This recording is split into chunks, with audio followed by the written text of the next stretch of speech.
So in my house, I've got Percy and Sammy, big Great Pyrenees. Livestock guarding is in their DNA. Now, we also have these four little cats. One is this tiny, hairless cat, Sushi. Now, Sushi looks like an old, wrinkled man. She looks more like she should be sitting on a rocking chair on the front porch, yelling at young whippersnappers to get off the lawn. Now, big dog Sammy is deathly afraid of her. He outweighs her by a mile. Now, why am I telling you this? It's a fair question. So here's my take. So when Percy and I are out, like this cute guy gets lots of attention. It gives me the opportunity to talk with all types of people. So the other day I asked them all the same question. What's the first thing that you think of when I say car shopping? And over, I heard the same thing. Look, I hate dealerships. I'm nervous. I'm scared. Look, I feel like I'm going to make a mistake, a big mistake. Sound familiar? So I asked a longtime friend of mine, David, who spent the last 30 years as a used car manager for a very large dealership in the DFW area. I asked him if he would sit down and do an interview with me, maybe give everyone a little insight into buying a newer used car, maybe reduce a little bit of that car shopping fear, and who knows, help people save some money. So here's that So, interview. hi. Today I'm hanging out with my really good friend David. Now, I want to say David here, he has been the used car manager for a dealership for about 30 years. He's appraised thousands and thousands of vehicles. And I will tell you honestly that he is the person that I have trusted when I am purchasing a vehicle. In fact, for the last 30 years, I don't know that I've bought a vehicle from anybody else but Probably you. not. So I say that to say this. Look, I trust him. So I'm excited to talk with him about big purchases for yourself, and that's the whole theme for this month of May is things that you are buying and spending a lot of money. And let's face it, when you spend a lot of money, we don't usually come out of our pocket with that. We're usually going and get a loan. So I'm glad you're here. One of the wildest things that I've read is people have this amazing fear of dealerships. So, David, when a salesperson says, by the way, I got to go back and talk with the manager, that is you. What is actually going on when they do that? Now, I'm obviously kidding, kind of, but really, people are afraid to come Yep. to a dealership. It's a real thing. People, they just get real nervous, and I guess it's the fear of the unknown. I read somewhere in a survey that the greatest fears in life was, public speaking, going to the dentist, and going to a car dealership. It shouldn't be that way. Most people are just afraid of what they don't know what's going to be happening. So, back when pulling the curtains back, when the salesman's in there talking to me, all we're really talking about is how do we figure out a way to get this person into a car? It's not trying to trick them into a car. They came here to buy a car. We want to sell a car. Everybody's on the same page. We're not trying to do anything sneaky, shady, or anything of that nature. We're just trying to figure out what objections do we need to overcome to make sure they leave in the vehicle today. Okay, so for anybody that sees this video, like what should they do to before they step into a dealership to be prepared? Most people do the majority of the research online ahead of time, but the main things are know your credit, know what kind of interest rate you can get. And you can do that from your credit union. You can get pre-approved to find out how much you can afford and what your rate would be, and therefore what your payment would be. The other thing is if you have a trade-in, do some research, find out what that's worth. Um, don't just do a general search of what's my vehicle worth on, say, Kelly Blue Book or somewhere like that. Now, then, Kelly Blue Book does have an instant cash offer where you can put in all the details of your vehicle and it will give you to the penny what your car's worth to them. You can do CarMax, you can do Carvana. All those would be real offers, and those are offers that the credit union will stand behind, and the dealership will stand behind. And hopefully, maybe they'll even give you a little bit more. But if you know a worst case scenario of what your trade-in's worth, you can take it to the dealership, um, figure out a trade-in value with them, and then if you don't know this, you want to try to trade it in there. That way you save some sales tax on that. You'll save 6.25% of the value of the vehicle. Right, right. And you're going to have a trade-in value in your hand of I know what somebody will pay for this, and then when you go into the dealership, whatever they offer, hey, take the best number, whatever that is. That's good. Less the 6%. Correct. highest amount wins. It's not rocket science at that point. When it comes to financing, normally the lowest rate wins. When it comes to trading values, normally the highest value wins. So do your homework. Also find out, if you're looking at new cars, obviously that's an easy comparison because all new cars are kind of the same. They've got the new equipment packages. They've got this package or that package. When it comes to used cars, it's a little bit trickier, just because there's no such thing as two cars being exactly the same on the used car market. Great, great. So we started talking about you coming up with the deal, you coming up with the numbers, and now it really gets into financing. And obviously I'm a credit union guy. I'm a big advocate for that. So I got to ask you this: so somebody comes in, they've got pre-approved from their credit union, they have got the money. Should they still listen to the finance guys at the dealership? I'm a dealership guy, so I'm always going to say listening is free. So yeah, listen to the dealership. But I would say definitely talk to your credit union first, so you know what you're getting into. You know what you can get. You know what they have to beat, and you don't have to have your credit pulled for them to tell you, hey, we should be competitive or shouldn't. You can say, hey, they pulled my credit. I'm a 680 credit score. They're giving me XY percentage rate for this many months. Either they're going to be competitive or they're not. And if they try to dance around the issue and say they can't say it, well, just stick with their credit union. They'll be able to tell you pretty much, hey, as all things being equal, we'll be able to meet or beat that rate.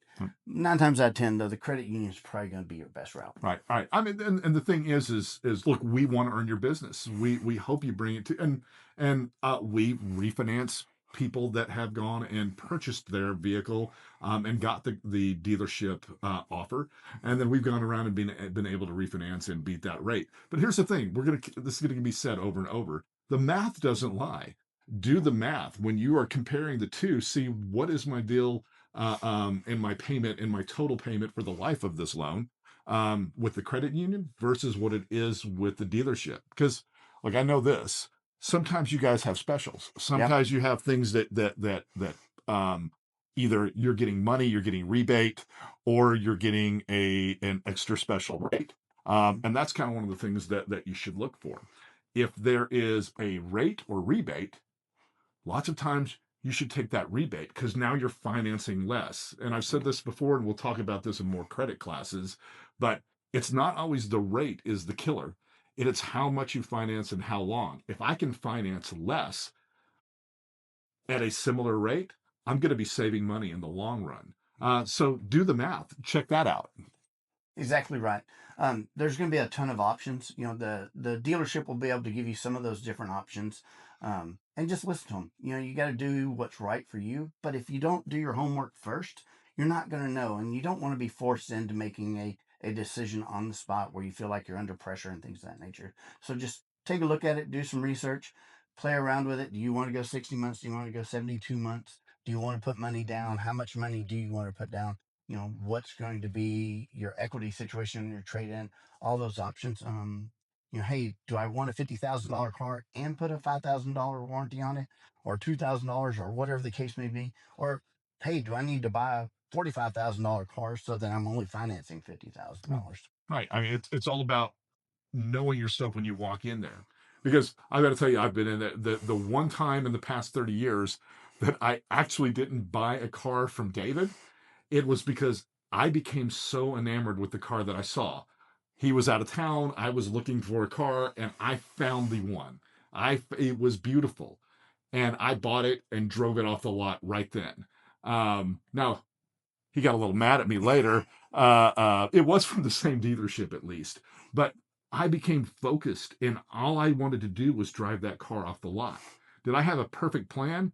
All right, I will tell you that I was in my 20s. So, no, I did not have a perfect plan. I had a perfect desire to go away with that car, and I did. Um, it was a good car for me. I don't think any of us had a perfect plan in our 20s, so Right. that's just a different story. But so the this is the important thing. No, hey, know your plan. Know what you're going to do. Having done the research, knowing the type of vehicle, looking around of what you're going to get and what your budget is, and stick with that. And that's gonna be great for you, regardless if you use the credit union financing or the dealership financing. If you know what your levels are before you walk in, you're going to be way ahead of the game. And one of the games that I've seen get played is about fees. Look, Absolutely. like, tell us about, like, I don't know what happened, but all of a sudden, when I go and I look at it, there's more fees than has ever been before. Yeah, that's something that really started back during COVID. Supply and demand got out of whack, and some dealerships started adding on extra fees that really didn't belong on the vehicle, and they kind of slided in under their tax time license disclaimers. But that shouldn't be the case. Sales tax is 6.25%. That's everywhere in Texas. There should be $400 or $500 worth of other fees, license plate, title transfer, things of that nature. Those are normal.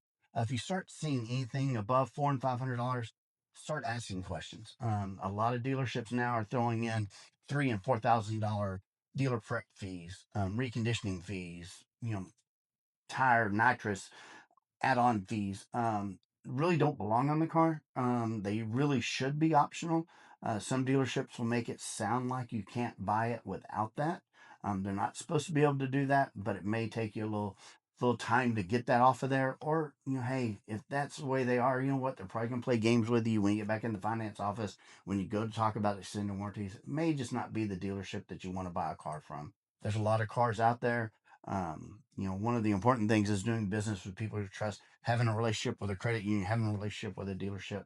And if it's a dealership that's going to add $3,000 or $4,000 that doesn't belong on a car, maybe not somebody you want to have a long-term relationship with. Right, right, right. One of the strongest things that you can do to protect yourself is truly just walk away. Um, I know you want it. I've been there and I wanted that. But no, put that in your pocket and walk away, because that's not the last and only vehicle that you're going to find. Uh, um, keep looking. If they can't make it with you, if they can't make you feel comfortable about it, then that is not the dealership for you.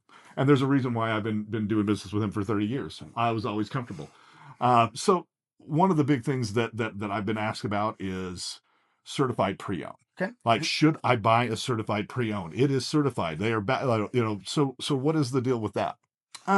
Again, something to do research on. Peace of mind. There's nothing, bad about certified cars. They've been through an inspection process. Every manufacturer has their different rules and regulations of what you have to check off to qualify as a certified vehicle. Most of the time, you're going to get additional warranty, maybe additional services, and benefits with buying a certified car. So you just want to take a look, see what you're getting out of that certification, because in the long run, maybe you buy one that's not certified and you add an extended warranty on it, and in reality you end up being cheaper in the long run with a longer warranty than you would have with just the certification. So again, those are all the type of things to do some research at home, play with the numbers before you walk in and get under the gun at the dealership. Do some research. The information's out there, all the numbers are out there. Right. Speaking of that, like the research has been said again and again and again, researching, knowing what you're getting into. One of the things to know, like, they are certified, they've gone through the checks. If it's a warranty issue, lots of times your credit union actually may have an extended warranty that they can sell to you, and their rate is a lot cheaper often than what you can get from the dealership. So again, I say it again, do the math. Look at what is there with that. If you can find a similar vehicle that is not the certified pre-owned, you may actually still have a good deal, and something that you can get extended warranty and pay less. So we talked about numbers, Yeah. and this is kind of one of my favorite things that's been popping up on my TikTok, because I talk about cars, I talk about financing. I want you to remember this when you are talking to a dealership about the numbers. Look, the numbers, they are talking to you as well. They mean something. They are saying something. It's not just numbers. It's the trait. It's your asset that you are looking to have value out of for the next deal, the next car that you're buying. It's not just a bottom line number, it's a payment.